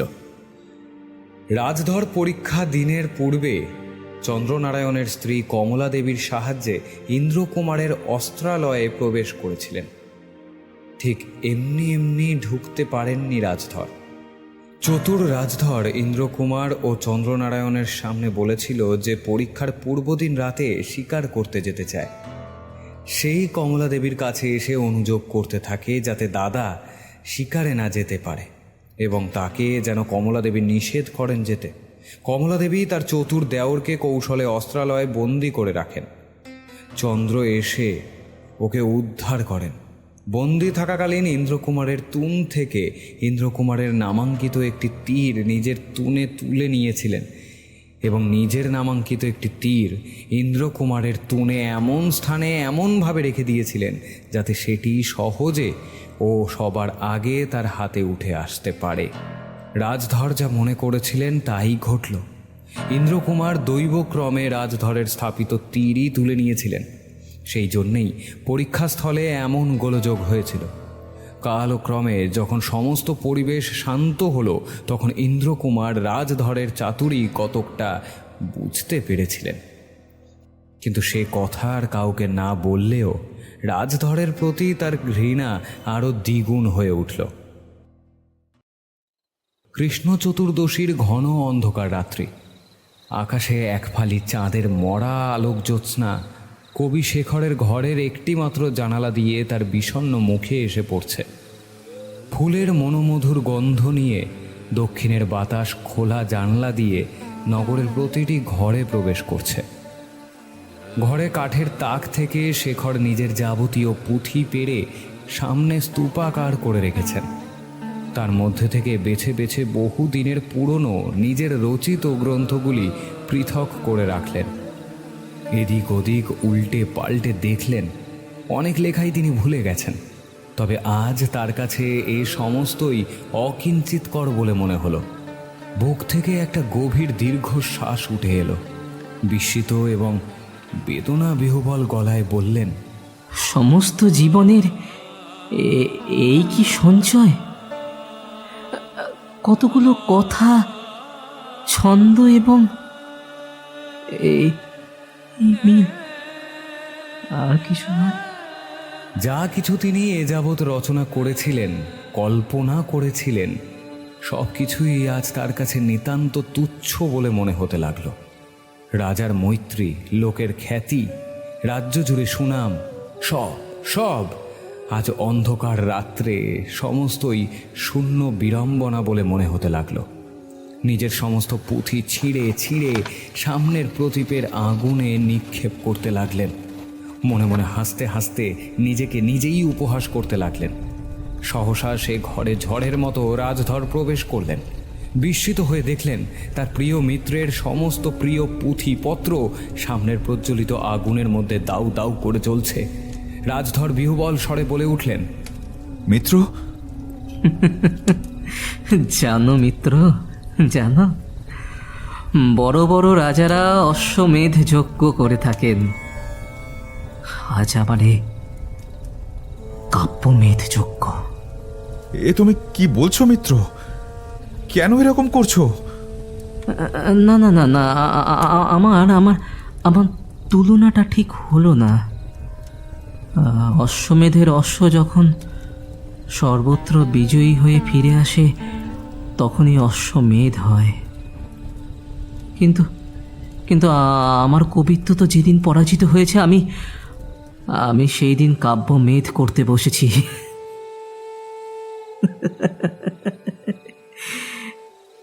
এ বহুদিন পূর্বে করলেই ভালো হতো, জানো তো মিত্র। মিত্র মিত্র মিত্র, শোনো আমার কথা, আমার কথা শোনো। আমি তো জয়লাভ করেছি। তুমি তুমি কি আমার জয়লাভে আনন্দিত নও? বলো মিত্র। তুমি তো জয়ের মুকুট পরেছ, কিন্তু আমি যে পরাজয়ের গ্লানিতে ক্রমে ডুবতে বসেছি, সে কথা কজন অনুভব করতে পারে? সবকিছুই মিথ্যা, মিথ্যা, অপ্রাসঙ্গিক। যেন পুণ্ডরিকের ব্যঙ্গার্থক হাসি আমাকে সাপের মতো দংশন করছে। মহারাজের ওই ভৎসনার দৃষ্টি আমাকে যেন চাবুক মারছে। এখনো চাবুক মারছে। তুমি যাও মিত্র, তুমি যাও। আমাকে একা থাকতে দাও, আমাকে একা থাকতে দাও। কিন্তু তোমাকে। যাও মিত্র, যাও। বিরস বদনে নতমস্তকে রাজধর কবি শেখরের কক্ষ থেকে ধীরে ধীরে বেরিয়ে গেলেন। ততক্ষণে তার সমর্পিত গ্রন্থগুলি আগুনে ধু ধু করে জ্বলে গেছে। কবি শেখর প্রজ্বলিত অগ্নিশিখার দিকে দুহাত বাড়িয়ে ডুকরে কেঁদে উঠলেন। অশ্রুসিক্ত কণ্ঠে বলে উঠলেন, তোমাকেই দিলাম, তোমাকেই দিলাম, তোমাকেই দিলাম। হে সুন্দরী অগ্নিশিখা, তোমাকেই দিলাম। এতদিন তোমাকেই সমস্ত আহুতি দিয়ে আসছিলাম, আজ একেবারে শেষ করে দিলাম। বহুদিন তুমি আমার হৃদয়ের মধ্যে চলেছিলে, হে মোহিনী বন্যী রূপিণী। যদি সোনা হতাম তো উজ্জ্বল হয়ে উঠতাম, কিন্তু আমি তুচ্ছ তৃণ দেবী। তাই আজ ভস্ম হয়ে গিয়েছি, ভস্ম হয়ে গিয়েছি, ভস্ম হয়ে গিয়েছি। রাত্রি অনেক হলো। শেখর তার ঘরের সমস্ত বাতায়ন খুলে দিলেন। তিনি যে যে ফুল ভালোবাসতেন সন্ধ্যাবেলা বাগান হইতে সংগ্রহ করে এনেছিলেন। সবগুলি সাদা ফুল, জুই, বেল এবং গন্ধরাজ। নির্মল বিছানার ওপর সেগুলো ছড়িয়ে দিলেন। ঘরের চারিদিকে প্রদীপ জ্বালানো। তারপর মধুর সঙ্গে একটা উদ্ভিদের বিষ রস মিশিয়ে নিশ্চিন্ত মুখে পান করলেন এবং ধীরে ধীরে নিজের শয্যায় গিয়ে শুয়ে পড়লেন। শরীর অবশ এবং চোখ দুটো বুজে এলো। কিন্তু হঠাৎ কোথা থেকে যেন নূপুর ধ্বনি বেজে উঠল। কোথা থেকে যেন দক্ষিণের বাতাসের সঙ্গে কেশগুচ্ছের একটা সুগন্ধ ঘরে প্রবেশ করল। কবি অর্ধ নিমিলিত চোখ জড়ানো গলায় বললেন, দেবী, দেবী, ভক্তের ভক্তের প্রতি এতদিনে দয়া দয়া করলে কি? হ্যাঁ, এতদিন পরে আজ আজ দেখা দিতে আসলে, দেখা দিতে আসলে। না কবি, দেবী নন, আমি এসেছি। দেবী দেবী নন? তবে তবে কে আপনি? কে এই সময় আমার কাছে এলেন আপনি? কেন কেন কাছে এলেন আপনি? কেন কাছে এলেন আপনি? আমি রাজকন্যা অপরাজিতা।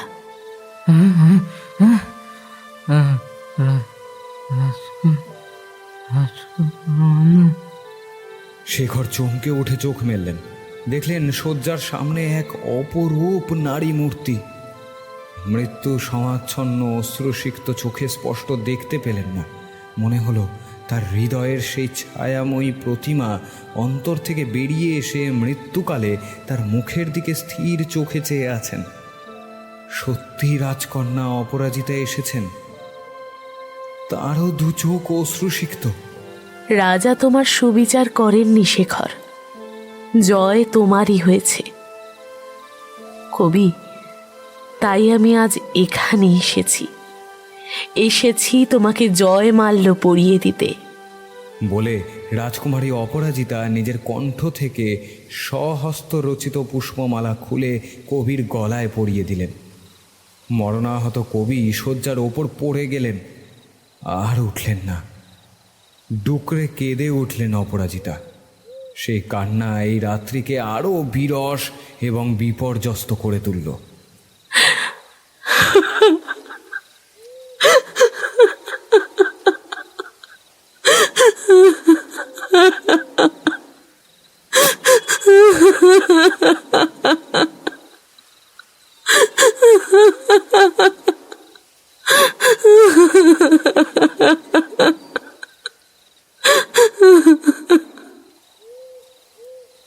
সখা, আপনি আমায় একা থাকতে দিন। আমার কিছু ভালো লাগছে না, তা কি আপনি বুঝতে পারছেন না? জানি সখী, তোমার মন ভালো নেই। তোমার অত্যন্ত আপনার মানুষ আজ দেহ রেখেছেন। কিন্তু সখী, সে কি শুধুমাত্র তোমার ছিল? আমার মিত্র, আমার প্রাণের মানুষ সে কি ছিল না? তুমি দেখো, এর শোধ। কি প্রতিশোধ নেবেন আপনি? হ্যাঁ, কি প্রতিশোধ নেবেন? যার জন্য আপনি এই প্রতিশোধের কথা বলছেন সে তো এসব কিছুই বুঝতো না। সারা জীবন নিজের সাধনায় যিনি নিমজ্জিত থেকেছেন, যার জন্য মণিপুর রাজ্যকে অন্য জনপদ বা রাজ্য সমীহ করে চলতো, সব শেষে তিনি কি পেলেন? হ্যাঁ, আত্মহনন কার জন্য তাকে করতে হলো বলতে পারেন আপনি? আমি জানি সখী, কাদের জন্য এমন হলো আমি বুঝতে পারি। না না, আপনি বুঝতে পারেননি, পারবেনও না। কেন তাকে রাজনীতির পঙ্কিল জলে নামিয়ে কলুষিত করতে চাইছেন? তিনি মারা যাননি, তাকে হত্যা করা হয়েছে সখা। আর তাকে হত্যা করেছে আপনাদের হীন রাজনীতি, কৌতুকমূলক প্রতিযোগিতার জন্য। যুবরাজ রাজধর বিদ্যা প্রদর্শনের বস্তু নয়, সাধনার বস্তু। যান যান, আপনি যান, আমায় একা থাকতে দিন। আমি জানি সখী, এ ক্ষতি অপূরণীয়। মহারাজ উদয়নারায়ণ অত্যন্ত দুঃখী, আমি নিজের চোখে দেখেছি সখী। আপনি কি ভাবছেন এ ক্ষতি মহারাজের, মণিপুর রাজ্যের? কয়েকদিন অতিবাহিত হবার পর নতুন কোনো কবি রাজকবি শেখরের পদ অলঙ্কৃত করে বসবেন। হতে পারে ওই বিদ্বান পুণ্ডরীকেই মহারাজ স্থান দেবেন। এর শাস্তি ঠিক ওরা পাবে। দেখো সখী, যে যজ্ঞের আগুন আপনি আমাদের নাম করে জ্বালাতে চাইছেন, সেখানে কারুর ভালো কোনো দিন হবে না। আসলে আপনি যে যজ্ঞ করতে চলেছেন এবং যাদের আপনি আহুতি দিতে চলেছেন, তারা আপনার একান্ত আপন ব্যক্তি। মনে রাখবেন সখা, যজ্ঞে যখন আহুতি দেওয়া হয়, তার তাপ আমাদেরও স্পর্শ করে। কখনো কখনো সেই যজ্ঞের আগুন আমাদের পুড়িয়েও দেয়। না যুবরাজ, এ ক্ষতি না ওদের না আপনার, একান্তভাবেই আমারই। আমাকে একাকী থাকতে দিন। মণিপুরের রাজকুমারী অপরাজিতা অশ্রু ভারাক্রান্ত ও বিষণ্ণ মুখে অলিন্দ থেকে দ্রুত পদে নিজের কক্ষে প্রবেশ করলেন। তার স্বর্ণালঙ্কার ও নূপুরের শব্দ ক্রমে মিলিয়ে এলে বাইরের দিকে তাকালেন রাজধর। আকাশের মুখ ভার, বায়ুহীনতার জন্যে সমগ্র পরিবেশ থমথম করছে। রাজধরের মুখ ক্রমে কঠিন হয়ে উঠল। রাগে গজরাতে গজরাতে বললেন, মহারাজ, এর শাস্তি আপনাকে পেতেই হবে। আমার সখীর চোখের জল, তার মনোকষ্ট, আমার প্রাণপ্রিয় সখার অপমান এবং আমার শক্তিকে হীন প্রতিপন্ন করার শাস্তি আপনাকে পেতেই হবে। তার স্বগতোক্তি শেষ হয়েছে কি হয়নি, রাজকুমারী অপরাজিতার ঘর থেকে তার সেবিকাদের ত্রাহি ত্রাহি রব উঠল। একজন সেবিকা ডুকরে কেঁদে উঠে ছুটে বাইরে এসে চিৎকার করে বলে উঠলেন, হায় হায় হায়, এই কি হলো? রাজকুমারী আত্মঘাতী হয়েছেন। ওরে তোরা রানীমাকে খবর দে রে, রাজকুমারী আত্মঘাতী হয়েছেন। হায় হায় হায়, এ কি অনর্থ হয়ে গেল! হায় হায়, এ কি অনর্থ ঘটে গেল, এ কি অনর্থ ঘটে গেল! হায় হায় হায়, এ কি অনর্থ ঘটে গেল, এ কি অনর্থ ঘটে গেল গো! এর ফল আপনাদের দুই রাজ্যকে মর্মে মর্মে উপলব্ধি করতে হবে। আমার মিত্র যেমন কাব্যমেধ যজ্ঞ করে নিজেকে আহুতি দিয়েছেন, আমার সখী যেমন আত্মঘাতী হয়েছে, ঠিক তেমনি আপনাদের দুই রাজ্যকে এই যজ্ঞের আগুনে চরম আহুতি দিতে হবে। এ আমার প্রতিজ্ঞা, ত্রিপুরা রাজ্যের ছোট কুমার রাজধরের প্রতিজ্ঞা। এই যজ্ঞের আগুনে আপনারা সকলে জ্বলে পুড়ে ছারখার হয়ে যাবেন। বলতে বলতেই তিনি রাজগৃহের বাইরে বেরিয়ে গেলেন। তার পরদিন রাজধর গোপনে আরাকানপতির শিবিরে এক পত্র পাঠিয়ে তিনি ত্রিপুরা ও তার মধ্যের আত্মবিচ্ছেদের সংবাদ দিয়ে তাকে যুদ্ধের আহ্বান জানালেন। ত্রিপুরায় যখন এই সংবাদ এসে পৌঁছল, তখনও সেখানে মণিপুরের মহারাজ উপস্থিত ছিলেন, যদিও শোকে তার অবস্থা ছিল এক খণ্ড প্রস্তর সম। যখন গুপ্তচর এসে খবর দিল, অমরমাণিক্য সহ 2 রাজকুমার চমকে উঠলেন। ঈশা খাঁ রাজধরের খোঁজ করলেন, তাকে পাওয়া গেল না। বাধ্য হয়ে সকলে যুদ্ধ প্রস্তুতি শুরু করলেন। একবার উদয়নারায়ণ বলেছিলেন সাহায্যের কথা, কিন্তু অমরমাণিক্য অস্বীকার করেন। বিশেষ প্রস্তুতির সময় পায়নি ত্রিপুরা। দিন কয়েকের মধ্যে যে কজন সৈন্যকে একত্রিত করতে পারলেন ঈশা খাঁ, তাই নিয়ে যুদ্ধযাত্রা শুরু করলেন। পুনরায় কর্ণফুলী নদী তীরের বিস্তীর্ণ প্রান্তর ও একদিকের পর্বতময় অঞ্চলে যুদ্ধ শুরু হলো মগ ও ত্রিপুরা রাজ্যের মধ্যে। যুবরাজ চন্দ্র দূরে ছিলেন কিছু সৈন্য নিয়ে, কিন্তু কিছুক্ষণ অতিবাহিত হতে না হতেই ঈশা খাঁ ও ইন্দ্র দেখলেন 3,000 সৈন্য প্রায় চতুর্গুণ মগ সৈন্য দ্বারা হঠাৎ বেষ্টিত হয়ে আছে। চিন্তান্বিত হয়ে তিনি যুদ্ধক্ষেত্র থেকে কিছু দূরে অবস্থান করলেন। ঈশা খাঁ যুবরাজ দ্বয়কে বললেন, আজ আর পরিত্রাণ নেই, যুদ্ধের ভার আমার উপরে দিয়ে তুমি পালাও। পালালেও তো একদিন মরতে হবে। চারিদিকে চেয়ে দেখুন, পালাবই বা কোথায়? এখানে মরবার যেমন সুবিধা, পালাবার তেমন সুবিধে নেই। হে ঈশ্বর, সকলই তোমার ইচ্ছা। তবে এসো কুমার, আজ সমারোহ করে মরা যাক। জয় ত্রিপুরা রাজ্যের জয়! হর হর মহাদেব, হর হর মহাদেব। বজ্র নির্ঘোষ দিয়ে প্রাচীর সমশত্রু সৈন্যের এক দুর্বল অংশ লক্ষ্য করে সৈন্যদল বিদ্যুৎ বেগে ছুটিয়ে দিলেন ইন্দ্রকুমার। পালাবার পথ রুদ্ধ দেখে ত্রিপুরার সৈন্যরা উন্মত্তের মতো লড়তে লাগল। ঈশা খাঁ 2 হাতে 2 তলোয়ার নিলেন। তার চারপাশে একটি লোকও তিষ্ঠতে পারল না। যুদ্ধক্ষেত্রের এক স্থানে একটি ছোট্ট জলের কুণ্ড ছিল। ক্রমে তার জল রক্তে লাল হয়ে উঠল। ঈশা খাঁ শত্রুর বুহ ভেঙে ফেলে লড়তে লড়তে প্রায় পর্বতের শিখর পর্যন্ত উঠেছেন। এমন সময় এক তীর এসে তার বুকে বিদ্ধ হল। তিনি আল্লাহর নাম উচ্চারণ করতে করতে অশ্বের ওপর থেকে পড়ে গেলেন। ইয়া আল্লাহ, মোহাম্মদ রসুল আল্লাহ।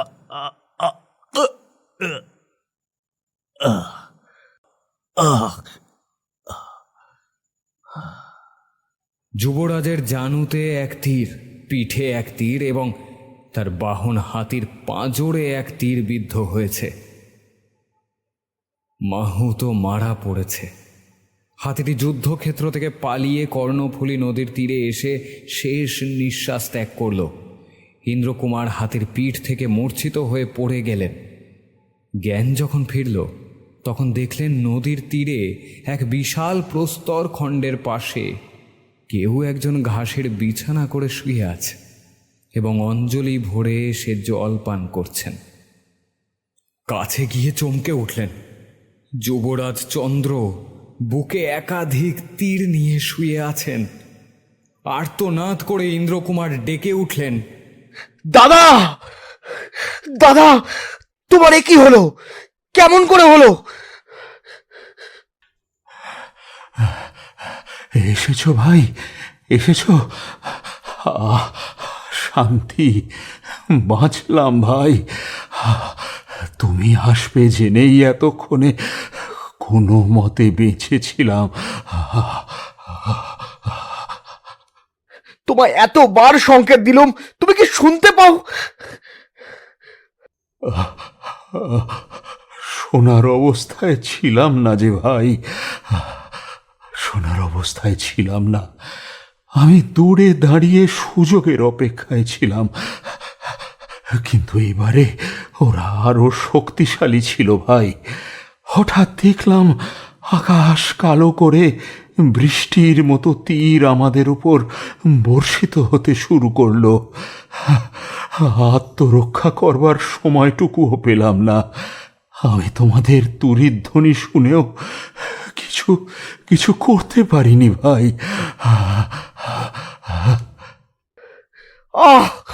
নিজের ওপর নিজেরই রাগ হচ্ছে। কেন আরো সঙ্গবদ্ধ হলাম না? কেন কেন? উহ, উহ।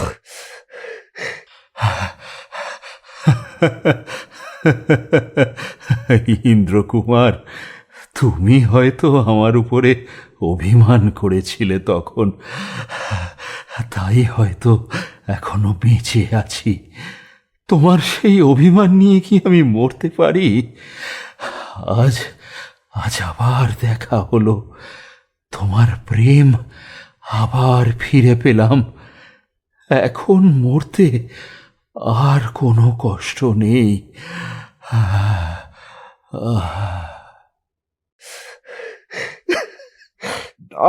না, এ হতে পারে না, এ হতে পারে না। দাদা গো,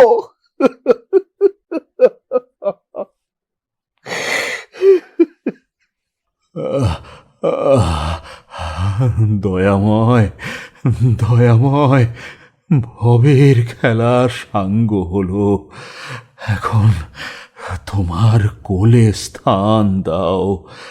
ভাই, আক্ষেপেই মরলাম তাতে দুঃখ নেই, কিন্তু আমাদের পরাজয় হলো, পরাজয় হলো।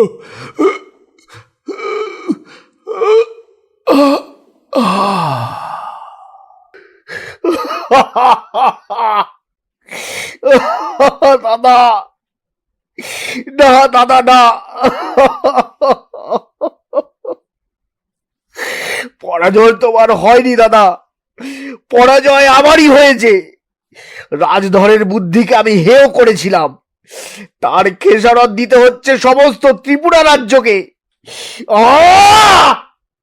ইন্দ্রকুমারের কান্না নদীর জলের পাড় ভাঙার শব্দ আর হাওয়ার মধ্যে ধীরে ধীরে চাপা পড়ে গেল ঠিকই, কিন্তু তার সেই বুক ফাটা কান্নার রেশ পরিবেশকে আরো বিষণ্ণ আর ভারী করে তুলল। গাঢ় অন্ধকার ধীরে ধীরে সমগ্র চরাচরকে ব্যাপ্ত করল। চাঁদ উঠল, তবে অন্যদিন রাত্রে যে সবুজ মাঠের ওপরে চাঁদের আলো বিচিত্র বর্ণে ছোট ছোট বনফুলের ওপর এসে পড়ত, আজ সেখানে শত সহস্র মানুষের হাত পা, খণ্ডিত দেহাবশেষ ও পশুদের মৃতদেহের ওপরে এসে পড়েছে। যে স্ফটিকের মতো স্বচ্ছ কুণ্ডের জলে সমস্ত রাত ধরে চাঁদের অপূর্ব প্রতিবিম্ব নৃত্য করত, সে কুণ্ডের জল মৃত অশ্বের রক্তে লাল হয়ে গেছে। দিনের বেলায় যেখানে হিংসা, দেশের আগুন জ্বলছিল, অস্ত্রের ঝনঝন শব্দ ও রণশঙ্খর ধ্বনিতে মুখরিত ছিল, এই রাত্রে চাঁদের আলোতে সেখানে বিরাজ করছে অগাধ শান্তি, সুগভীর বিষাদ। মৃত্যুর নৃত্য ফুরিয়ে কেবল প্রকাণ্ড নাট্যশালার চারিদিকে উৎসবের ভগ্নাবশেষ ছড়িয়ে আছে।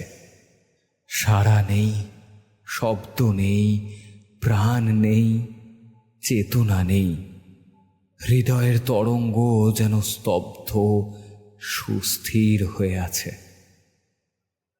তবে গল্পের একটি পরিশিষ্ট আছে, এটা না বললে শ্রোতাদের মনে কিছু সংশয় উদয় হবে। বিজয়ী মগ সৈন্যরা সমস্ত চট্টগ্রাম ত্রিপুরার থেকে কেড়ে নিয়েছিল।